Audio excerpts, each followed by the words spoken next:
Momen kocak seorang prajurit Satuan Brimob meminta pindah kepada Kapolri Jenderal Listio Sigit Prabowo karena asam urat.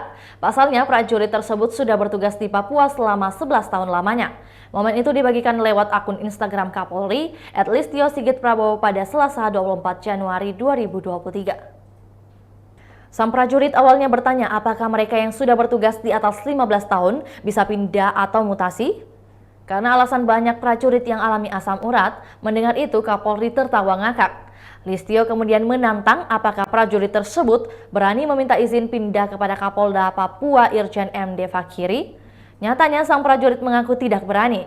Momen itu kemudian lagi-lagi mengundang tawa prajurit TNI Polri juga Panglima TNI Laksamana Yudo Margono yang hadir.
Itulah tadi berita hot news kita pada hari ini. Saksikan berita hot news lainnya hanya di kanal YouTube dan Facebook Tribun Timur.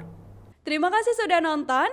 Jangan lupa like, subscribe, dan share ya.